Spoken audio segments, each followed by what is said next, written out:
ये आईआईटी का थोड़ा दमदार क्वेश्चन था जिसको बहुत सारे लोगों ने डिफिकल्ट के रूप में माना। डिफिकल्ट क्यों माना मैं बताने वाला हूँ कि क्या कारण रहा डिफिकल्ट बोलने के पीछे। देखो, एफ एक्स डी हमें बोला if R denote the set of all real number.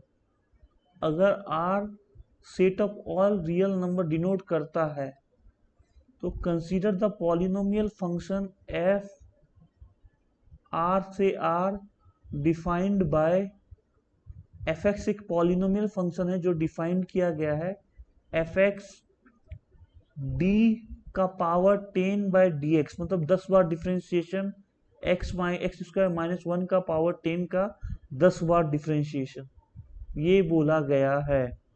तो ये क्या रिप्रेजेंट करता है? 10th order derivative of function x square minus one. Okay, तो कौन कौन से स्टेटमेंट सही हैं इसके बारे में कुछ कमेंट करो। कौन कौन से स्टेटमेंट सही हैं इसके बारे में कमेंट करो। तो हम लोग ओवरऑल इस चीज पर फोकस करेंगे।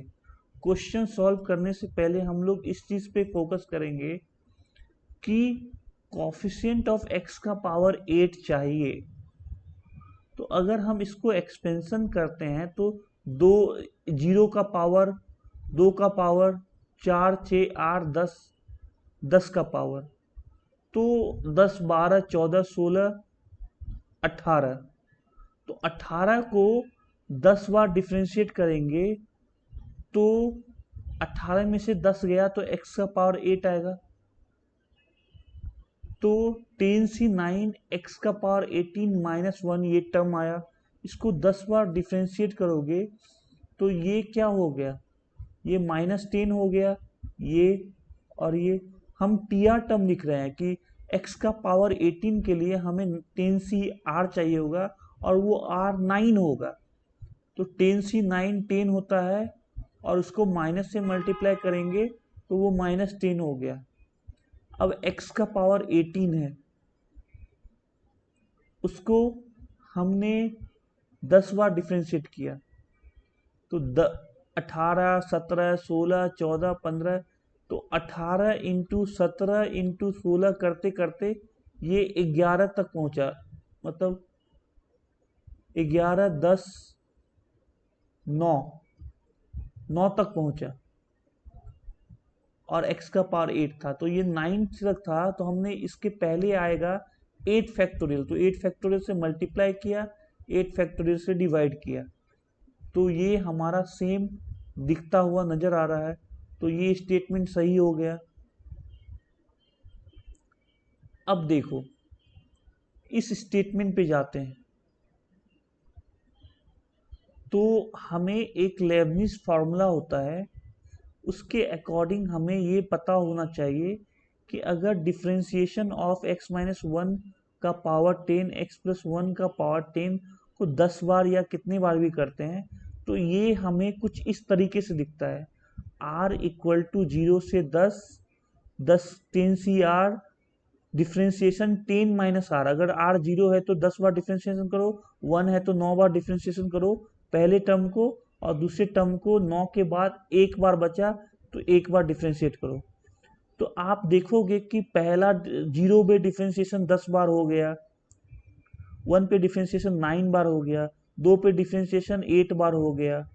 तो इस तरह से डिफ्रेंशिएशन होते जाएगा। तो अगर इसमें हम लोग F1 रखते हैं तो 9 बार में ये एक बार बचेगा तो 1 पे ये 0 होगा, 2 पे 0 होगा, 3 पे 0 होगा, 4 पे 0 होगा,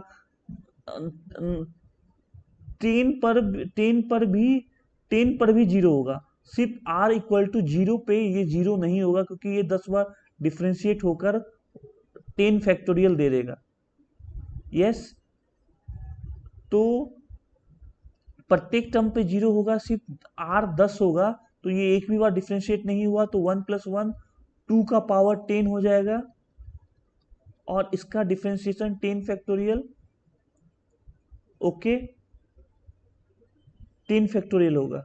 तो देखो, तो ये हो गया 10 से 0, 0 पे ही ये डिफ्रेंशिएट नहीं 10 बार हो जाएगा तो 10 फैक्टोरियल हो जाएगा, तो x इक्वल टू 1 पे ये 0 नहीं होगा, नहीं तो प्रत्येक टर्म पे ये बच रहा होगा, तो 1 डालोगे तो ये हमेशा 0 ही देगा। तो ये 10 2 का पावर 10 हुआ। तो अब क्या हुआ कि x को -1 रखो, ये इवन फंक्शन है, अगर आप देखो तो x इक्वल टू -x पे ये एक इवन फंक्शन है, तो -1 पर भी सेम वैल्यू देगा। तो 10 फैक्टोरियल 2 का पावर 10 को 2 बार जोड़ोगे तो 2 का पावर 11 10 फैक्टोरियल ये हो जाएगा। ओके, अब डिग्री ऑफ पॉलिनोमियल क्या होगा, ये 20 आएगा, 20 बार जाएगा, अंतिम टर्म जो बचेगा एक्स स्क्वायर का पावर 10 मतलब एक्स का पावर 20, उसको 10 बार डिफ्रेंशिएट करोगे तो एक्स का पावर 10 रहेगा। तो एक्स का पावर 10 हमारा हायर ऑर्डर डिफरेंशियल होगा। Constant term in F x is, constant term ये होगा कि ये एक्स का पावर 10 अगर हो जाता है, मतलब 10c5 एक्स का पावर 10 हो गया, तो इसको 10 बार डिफ्रेंशिएट करोगे तो -10c5 10 फैक्टोरियल, ये हमारा कांस्टेंट टर्म हुआ। ओके, तो ये हमारा कांस्टेंट टर्म हुआ। तो अगर आप ये देखोगे तो 10 फैक्टोरियल 5 फैक्टोरियल 5 फैक्टोरियल 10 फैक्टोरियल, तो it is not equal to this one. तो हमारा ये आंसर नहीं हुआ, ए बी सी हमारा आंसर हो गया।